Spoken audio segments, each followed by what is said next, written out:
Hi there, Seitz here. It's a beautiful fall morning and I'm drinking my coffee out of my favorite Russian china. And you guessed why, right? Because today we're going to be working on the Tchaikovsky and Stravinsky All State Excerpt. I can't believe how fast the time flies. And do you realize that it's this week, this Saturday, October the 6th, that I'm going to be having my violin clinic for Region 15 All State and All Region workshop. Here's the poster with all the details, and I just want to remind you that we're going to work on both middle school and high school repertoire for the region clinic, which will include the Region 15 repertoire, but we also have a separate session of All State clinic. So even if you're not in the Region 15 but you're within the driving distance, please make an effort and come to the workshop and participate in our All State clinic. And then at the end, I'm super excited about the concert. It will be the very first performance by our brand new chamber ensemble, the Eastern Piano Quartet. We will play some really fun program for you that will include Handel Halvorsen. It'll have some Piazzolla pieces and one of my favorite pieces for piano quartet, Schumann's Piano Quartet in E-flat major. So again, I hope to see you at the workshop, but until then, we're gonna go over the two excerpts really quickly. I'm gonna give you my quick hacks to get the most out of your practice of these excerpts before the All State. So here is Stravinsky tips. Number one, most important goal is rhythmic accuracy in this excerpt, and that is why I actually recorded the excerpt with the metronome for you, so you can practice along, or you can just listen and internalize those patterns of rests and chords, okay? Number two, please try not to make the chords too ugly.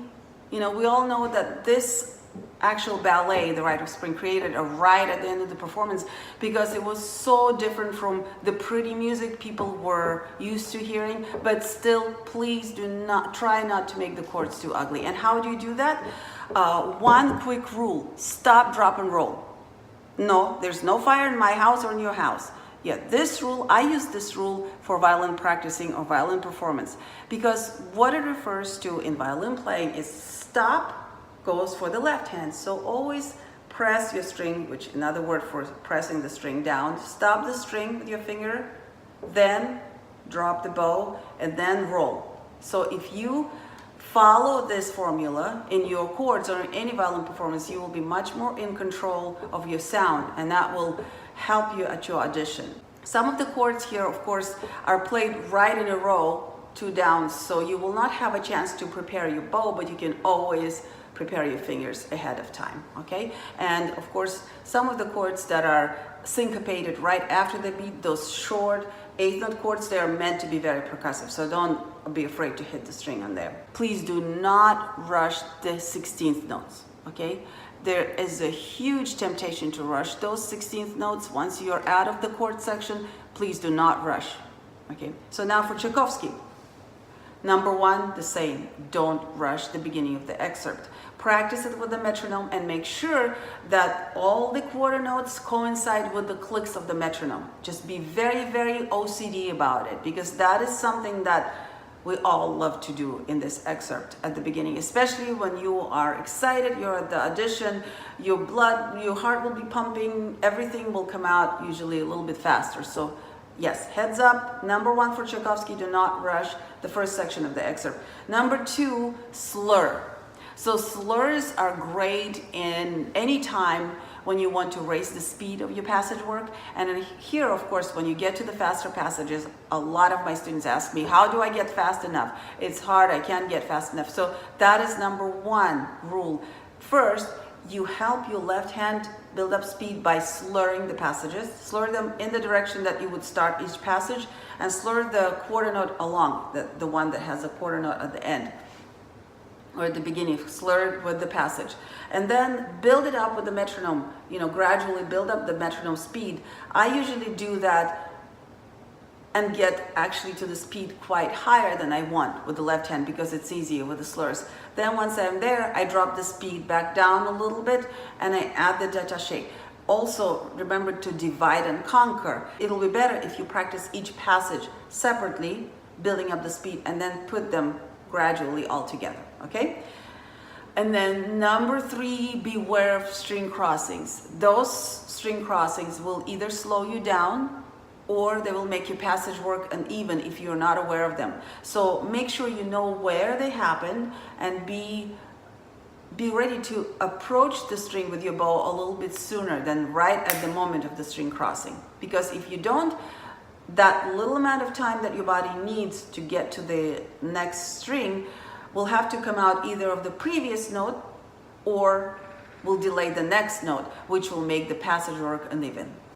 So this is all for my hacks and tips for these excerpts. Now I'm going to just drink my coffee out of my favorite Russian china and relax while you're listening to those, and then I'll see you right afterwards for my very important 3 All State preparation challenges that I have for you right after this.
Well, that's it for today. I hope these hacks and these recordings will help you greatly in your preparation for All State.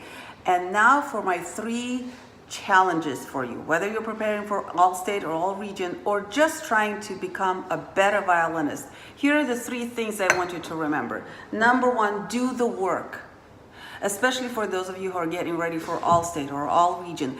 Go to your calendar, wherever you keep it, if it's a Google Calendar, Apple Calendar, or like my daughter, she loves just the actual handwritten journals. Who does that anymore? But whatever it is, just go there and look ahead at these 3 or how many weeks you have left till your auditions and actually schedule in the windows of practice. Find the windows in your schedule and actually put that in your schedule, the practice time, and then treat it as a class that you wouldn't miss, or as an activity that is so important to you that you had to show up for, and there are people waiting for you, so you wouldn't miss it even if you're tired.